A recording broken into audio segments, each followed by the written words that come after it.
Hi, everyone. I want to respect everyone's time, and we only have 30 minutes, so I'm going to go ahead and start this session. We will have folks dropping in throughout, which is perfectly fine, but let's get started. So I am Dr. Pineda Turi. I am the Associate Director here at the Center for Languages and Intercultural Communication. And we are hosting this info session so that you all can learn a little bit about what the certificate entails and what are the advantages. And the experts are, I'm not the expert. The actual experts are the two alumni that are going to speak to you today. I'm just here to give you the boring administrative part of things, but you will definitely learn much more from your classmates. So I'm just going to show you quickly where you can find the most relevant information about the certificate. So our website is a good place to start. We have a dedicated page that talks about the certificate, and I encourage you, even if you're just thinking about it, to go ahead and fill out our Google form, and you can see the link here at the bottom, which will put you in a database, which gives us access to your email and your information so that we can keep you updated about changes to the certificate or new things that are happening with regards to the certificate. So I encourage you to go to clic.rice.edu/certificate and fill out the Google form. The most accurate source of information as far as the academic portion of the certificate is going to come from the general announcements. It is best to go to this website because this website is run through the registrar and the Office of Institutional Effectiveness. So you won't, oftentimes what happens is we hear rumors. My friend told me, my peer advisor, said that one time in 2012, this happened. So in order to avoid these types of misunderstandings, I would really encourage you to always use the general announcements in general, not just for our certificate, to get an idea of what are the requirements for any of the academic things that you will be pursuing at the university. This includes majors, minors, and certificates. So here we are on the page for our certificate. And one of the cool things that you can see here is that each language has its own hyperlink. They're all the same requirements, but each language has its own hyperlink. So let's just take Italian as an example. So once you click there, what's going to be most important for you is the requirements. You need to take 4 classes. You need to have 1 experiential learning experience. And then at the very end, when you've done everything, you've taken 4 classes, you've done an experiential learning experience, you will do an assessment. And the assessments are not pass fail. I've had a lot of people ask me, can you fail the assessment? Will we kick you out of the certificate? That's never the case. All the assessment does is that it ranks you using a common European framework of reference and says, for example, in my case, let's say I'm doing one for Italian, Lucidis Pineda Turi took an assessment and she is at X level of speaking Italian. I would probably be the lowest, to be quite honest, but let's just say I'm great and I'm like intermediate, B2. And so that is what's going to happen. You get a ranking. So there's no way to fail the assessment that you do at the end. The 4 courses, it depends on the language. You will have a certain number of 200 level and 300 level courses that you have to take. The experiential learning, and I will end with this before I pass it on to our alumni. The experiential learning opportunity has traditionally been study abroad, but obviously I don't need to repeat what we've been hearing for the last few, what feels like years. We know what happened. We know that circumstances haven't allowed a lot of us to do study abroad. So we have officially submitted a request to have other experiential-like opportunities count for the certificate. We are still waiting for approval. That will likely happen in the summer if we get approved. And the type of things that we're asking to be able to replace study abroad are internships that are local where you're using the target language.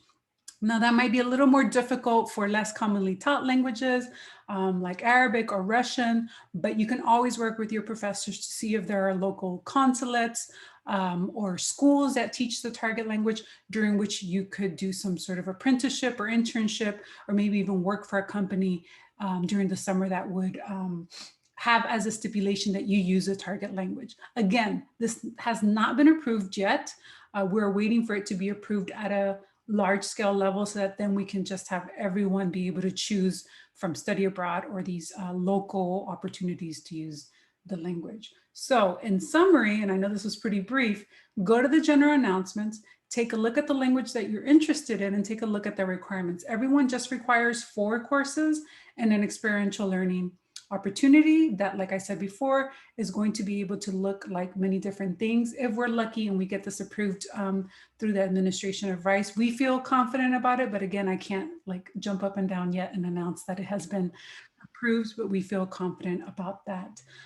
You can always email me. If you go to our website, my email there is at the bottom. Again, fill out that Google form so that you're in our database and you get updates about the certificate and what's happening. So enough about me. I'm not the most interesting person. So I'm going to let 2 people that have gone through the process of the certificate, and they're going to share with you what language they pursued and what their experience was like, and obviously to share with you all why it's a good idea to pursue the certificate. So I will let Lauren start us off. Hi, everyone. My name is Lauren Bennett, and I graduated this past December with a major in history, a minor in politics, law, and social thought, and then the certificate in Spanish. And I chose to pursue the certificate in Spanish in particular because I was actually born in Spain and I lived there for the first 8 years of my life. But both of my parents were American, so we spoke English in the house, and I went to an American school. And so I felt like I had a certain level of command of the language, but by no means was I fluent. And so I definitely wanted to pursue Spanish while I was in school to kind of maintain my command of the language, but also increase my fluency and increase, my confidence in myself within the language. And so in looking at the various options for what studying Spanish would look like for me at Rice, I decided to pursue the certificate for 3 reasons. The first reason being that I knew that I wanted to graduate a semester early, and pursuing the certificate allowed me the flexibility to study Spanish while also, pursuing my other academic interests and still graduating by my timeline that I wanted to. Secondly, I knew that I wanted to have a study abroad experience, and I knew that that would count for the experiential learning component, whereas sometimes, it's kind of difficult of how these credits are going to transfer, but I knew that it would definitely transfer towards that experiential learning requirement for the certificate. And then lastly, I wanted, after graduating, to have kind of a measurable, quantifiable way to show employers, that I have this certain level of fluency within a language rather than just typing on my resume, I know Spanish at this level. I kind of had a way to show that. So the way that that path kind of looked for me, when I came into Rice, I actually had a few credits already in Spanish from different examinations that I'd taken in high school. And then my first semester at Rice, I took, I believe it was Spanish 323. And at that point, I had actually completed all the classes I needed other than my experiential learning component to receive the certificate. So at that point, that kind of showed to me the flexibility that comes with pursuing the certificate. So then after my sophomore year, I studied for 6 weeks that summer in Spain through Rice's Rice in Madrid program, which was the second year that they hosted this. And so for 6 weeks, I studied with a couple of Rice professors to learn a little bit more about the arts and culture and politics of Spain. And we kind of took trips each weekend to different places around Madrid to be able to learn more about its history. But I would say the best part of that experience for me was that the program actually placed all of the students in internships for different companies. For me in particular, I worked for a nonprofit organization. And so that experience really instilled confidence within myself in the language. The fact that I could work in a professional setting and there wasn't a significant language barrier felt for me that I had maintained a solid command of the language. And so I really appreciated that when the following semester I took my examinations that were required for the certificate. And, I felt confident when I was giving my presentations and writing my, different essays that I had to for the examination. And then finally, by the spring of my junior year, I had received my assessment level and I had received the certificate. So I would highly recommend the certificate for anyone who's looking for that flexibility within their schedule to pursue their interest in any language while also, pursuing other interests that they may have. And then, like I mentioned before, kind of having that quantifiable way to show to employers, your level of fluency within any language. Excellent, Lauren. Thank you so much for sharing your journey with us. So I know most people might think Spanish, that's the largest language. Why does everything always have to do with Spanish? So I am pleased to present Raquel, who's going to talk to us about her journey learning a less commonly taught language and earning the certificate for that language. Yeah, so hi, I'm Raquel. I got my certificate in Korean. So just to give a brief synopsis of how I ended up doing Korean, I grew up in a multilingual household, so I always been around many languages, and I naturally really enjoy learning languages. Starting like late middle school, early high school, I really got into K-pop and K-dramas. So I would just teach myself Korean as I watched K-dramas or as I listened to K-pop. So when I got to Rice, I saw that they offered Korean classes, and with the D1 requirements, I was like, oh, I can fulfill my D1 requirements by taking Korean, and it would be the first time I would have taken a language that wasn't one that I was already familiar with. And so I decided to take Korean classes my freshman year, and I absolutely loved it. Similarly to Lauren, I also did the study abroad program through Rice and Country. So I went to South Korea the summer after my freshman year, and I studied over there for 6 weeks.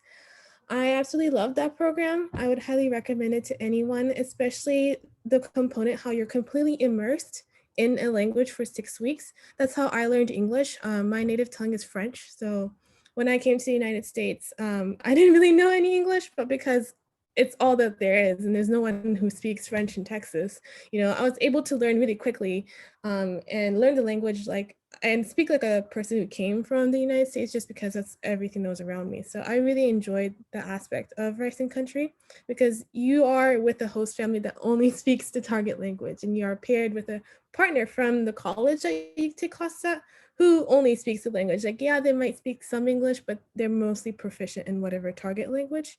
So it's like you're forced to use your skills, which, yeah, you might feel shy, you might not feel confident, but I think that push is really what takes you from, just learning a language through textbooks and class to like getting past that plateau you hit at some point when you learn a language. So I really personally enjoyed that program, and hopefully one day once we're able to go back to study abroad, I highly, highly recommend participating in Rice and Country in whichever target language. I would definitely do it again if they would let me. But yeah, I then completed my requirements for the classes my junior year. I was unable to take Korean classes my sophomore year due to course conflicts, but I finished in junior year and I got my certificate at the end of my junior year. So that was last spring, and I got it in Korean. Benefits of the certificate for me. Personally, it was just something I wanted to do for myself. I feel like for my personal interests and hobbies, knowing Korean makes it a lot easier. And it also provided a really interesting point of talking for me. I'm a pre-medical student, so I just applied to medical school this cycle, and I had interviews last semester. And every interview of mine asked me about my study abroad and why I chose Korean. It's not very common, I think, for medical students to have Korean as a language on their resume. And so they found it very interesting that I had gone to South Korea to study, and I had put enough effort to get a certificate. And I was able to talk to them about, another aspect of me, like my interest in the culture, in the pop culture, in the language, and the friends that I made over there, and stuff like that. So for me, it was like a added benefit that I didn't really see coming until I was in the middle of interview season. And I think if I were to say my best memory from the experiential learning component, I feel like my class for the Rice and Korea class was really close to our professors that we had in Gyeonggi, which was a university. So the last week that we were there, we went to karaoke with them, which was really fun. And we got to sing with all our Rice professor that came with us, and then the 3 professors that were from that university, we all sung together, and we have like one song that we all like bonded over, and everyone cried together. It was really fun, just to see like, even though we were together for only 6 weeks, we got to grow so close to one another. And our Rice and Korea group still talks to one another to this day. We have like our own little group chat that we talk to each other and keep in touch. So it was definitely a really good experience that I had, and I'm really glad that Rice was able to offer this program. And again, like to put emphasis on the flexibility, I really also like that. As a pre-med, I have a very packed schedule, but because the program has just the, getting 100, 200, 300 level classes, and then the study abroad, and study abroad was very flexible as well. It was a lot easier for me to fix classes around my schedule, and it was okay for me to take that 1 year break in between because I couldn't fit the class for that time, and so it was really accommodating to my other academic needs as well. Yeah. Great. You forgot to mention Spanish, Raquel. I feel a little hurt you asked. I'm taking Spanish class right now. Yeah. So she speaks Spanish and is taking Spanish right now. So thank you so much, Raquel, for sharing your journey, and also Lauren. So I want to give time to all the folks that are here. You can either turn on your microphone and ask a question, or you can type your question in the chat, and I can read out the question.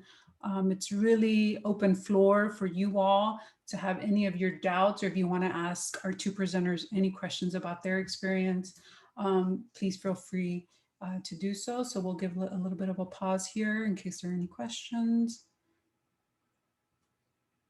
So Harry asked, how do you declare the certificate? I wish I could give you an easy answer. I've been trying, I think Christine is here. I've been trying to, our assistant director, I've been trying to get a smoother system, but the registrar office still uses the PDF form that needs to be downloaded through Esther. So when you go to Esther, you find the minor and certificate declaration form. Make sure it's not the major form. It's minors and certificate declaration form.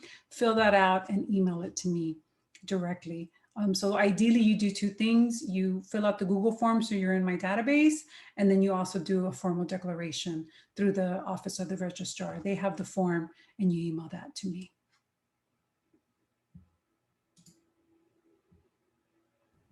I have a really quick question regarding scheduling the study abroad part or the experience part. I have a little difficulty being on the track team at Rice. I can't be away from Rice during the actual semester. And when I'm on holiday, I will be in Germany during the holidays. I'm studying German at Rice. That is also faces a little problem in that I have to travel with my athletics around Europe during the off season as well. Just trying to have you had athletes in the past find solutions to how to fit in the experience part of the certificate? Yes, so we have had we've had folks who are extremely busy, and we just try to find those sort of small windows of time during which you can do something like a internship or apprenticeship. I will say that a lot of the athletes, what they have done is either in the summer find that one, couple of weeks that they can, 3 to 4 weeks that they can, or during the school year. If you speak German here we have Dr. Baig, and you guys can talk about organizations that are in Houston, which you can either volunteer or spend some hours with. The way that we're proposing alternative experiences that can count for study abroad is that it's flexible in the sense that we say, okay, what if you do some volunteer work at our organization? We give you a range of hours, and then you just have to make a commitment that you will use a target language. So I really think from what you're saying, your best bet would be during the academic semester, finding an organization that's really close, that every now and then you can do some hours that add up to the hours, if we get this approved, that would equal an experiential learning opportunity. It's probably going to be harder if you're doing athletics in the summer, trying to get away from those commitments in Germany, doing athletics, and then I would say that you probably have better chance doing it here. And unless someone has any other ideas, those are the things that we envision, you being able to work or volunteer somewhere during the semester while you're here at Rice. And it's local, but it has that language component. But again, if you want to email me and you want to do some sort of brainstorming, or Dr. Beg probably is a much better person to brainstorm about organizations that use German that are in Houston, we can certainly do that. We will find a way. We always find a way to make sure if someone's interested, they can get the experiential learning portion done. So thank you for that question, Samuel. So when is the language assessment offered? You can be tested every semester. We do it towards the end of the semester. It's take home. So we give you a month to take care of the assessments that are linked to the certificate. Is there a recommended time? I would say to take your assessment after you finished everything. I think Lauren and Raquel both did that. We pretty much, it's like an unwritten rule. You need to go in order because you want to test when your language ability is the highest, right? You don't want to do it like right after you took Korean 101 and you can just like count and say hi and maybe do short conversations, right? So I would say you wait till the end, especially when you come abroad, and Lauren and Raquel can correct me if I'm wrong. At least in my case, when I came back from abroad, that was the highest my French was in my experience when I was an undergrad. It was like through the roof as far as my ability. And the longer I waited after having been abroad, and now at this point I can only say croissant and bonjour. So like the longer you wait after you've been abroad, like your ability tends to lower, especially if you don't have people that you can practice the language with. Can the outcomes assessment be completed while taking the last course? Yes, some folks have done that, but again, if you want the highest ranking, you want to do it at the end when you've done everything. If we just started learning a language at Rice, would we still be able to be at a level of getting a certificate? Again, there's not a level requirement. You don't need to be at this level to be able to take the assessment. It's backwards, right? The assessment is going to tell you at what level you are. And what we do is your transcript, once you get it at the very bottom, it's kind of nice. It'll be the picture of an actual certificate and it'll say, so-and-so got the certificate in this language. And then we have a footnote that actually says the level using the code words that we use with the Common European Framework. But that really won't mean a lot to employers if they're not language teachers. So it's just what you want is you want that picture right at the very bottom of your transcript, which is a certificate that says you have a certificate in this language. And then, kind of like Lauren and Raquel shared, when you're being interviewed, you can speak more about what that means. What is the specific name of the program that Lauren did that went to Madrid? So go to the webpage for the Spanish department, the Literature and Cultures department.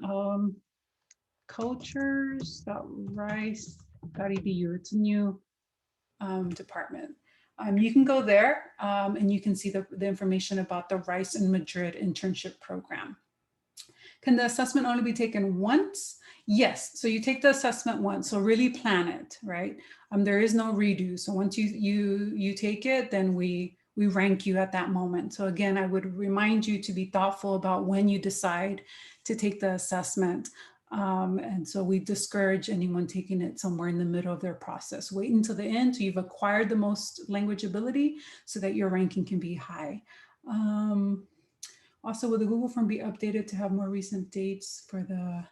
So when you fill out the Google form, you kind of guess and you say, I would like to test, and you make your best guess.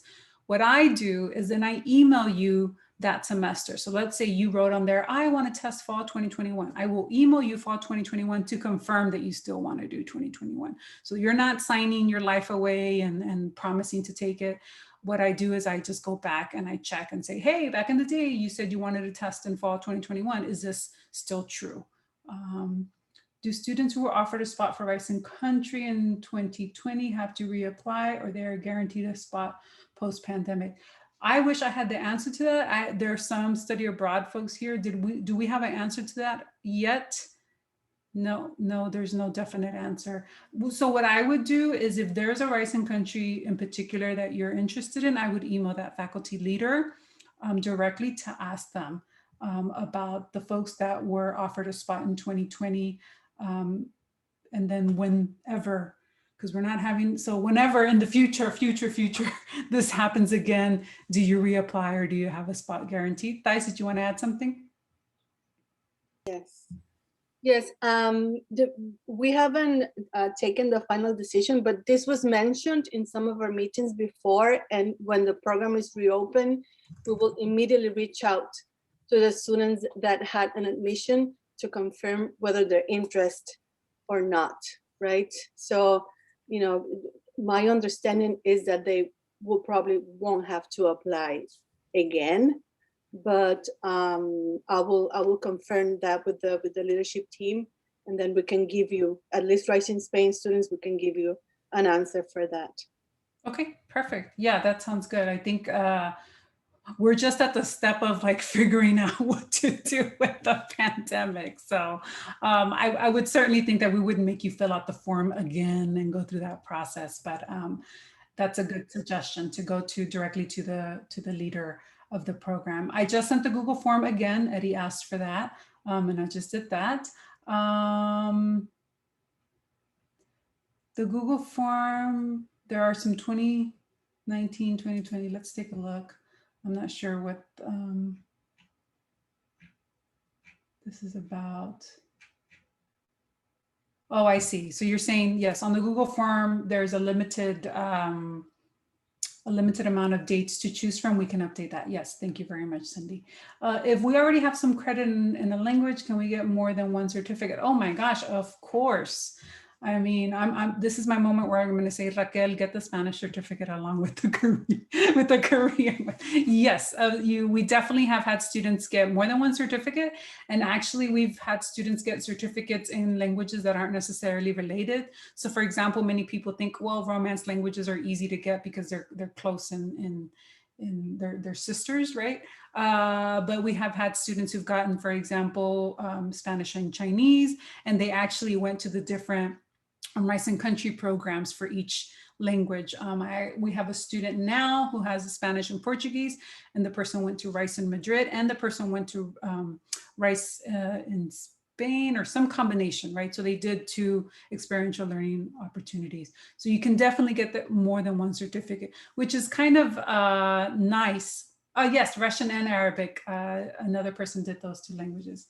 It's kind of nice in comparison to like the commitment, and I'm very anti double majoring, but think about like double majoring, or think about the commitment of like a major and a minor. The nice thing about the certificate, it's the smallest unit of an academic achievement that you can get at the university, which is a certificate, which requires the smallest number of hours plus the experiential learning, so that it is, as the ladies were saying earlier, very flexible, and which means you can get more than one on your transcript. So definitely your transcript can be super long with more than one certificate on it.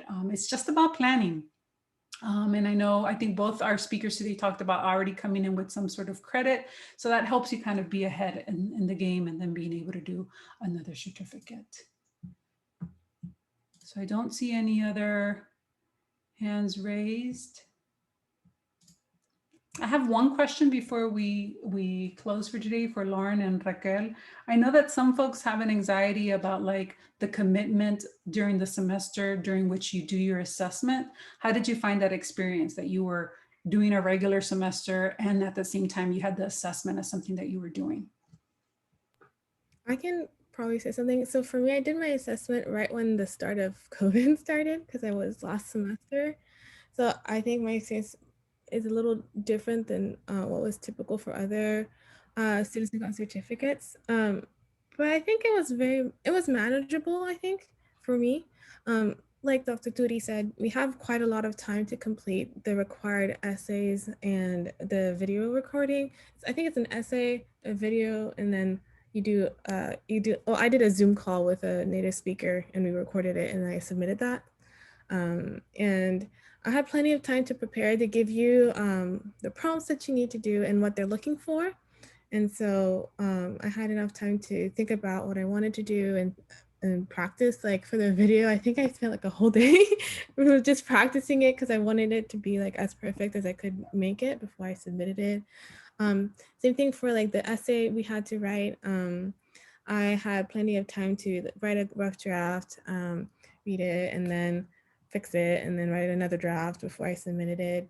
So it's all about putting time in your schedule to prepare for it, and definitely not wait like like you can technically wait last minute, but it's not going to be like your best work. So definitely putting time here and there to maybe write a couple sentences of that essay you have to write, or to, for my videos, I wrote like a script to memorize before I went ahead and filmed it. So I kind of knew what I wanted to talk about. So I wasn't just like wildly guessing in a language I had just like started to feel confident in. And so it's definitely not, it might feel intimidating because yeah, you're going to get ranked and it's like, you know, you're doing this to get a certificate, but it's not that scary once you get to do it. Because like you've done all the work you can do to get to the proficiency level that would get you smoothly through the process of doing the certification. Yeah, and I think you're right in saying that the take home aspect, that is our hope, that the fact that it's take home and you pace yourself whenever you have time is something we built into it to try to make the experience less stressful. The last thing we want is for the assessment to be some sort of source of stress. I'm sorry about that. That's my cat's automatic feeder. I will answer one last question. If we place into a 300 level course, would that automatically satisfy the 200 level courses requirement? No. So placing or being advanced doesn't automatically satisfy having taken a course. You have to take the courses, right? Because this is something that RICE grants you. So it's through an experience of RICE that you know, through taking courses at RICE that you obtain the certificate. It also depends on the language, what options you have. So I really encourage you to either make an appointment with me or to fill out the Google forms so you can get updates, because there are specifics and very language dependent things, right? So that this is why we have separate certificates for all the languages, because each language has its own nuances, limitations, coursework that can count. And so it's very good if you decide to do a session with me, an advising session, short one, and we can kind of take a look at what you've taken. I can look at your degree works and we can go from there.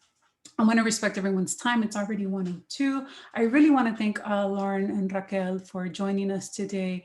These are excellent examples of folks who made the commitment to get the certificate and did so successfully. I also want to shout out that Lauren is our student representative, was our student representative for the certificate on our steering committee. So she is the voice of students on the steering committee. So thank her for the participation in that. So thank you to all the students that are here today, the faculty members that supported our event. Spread the word.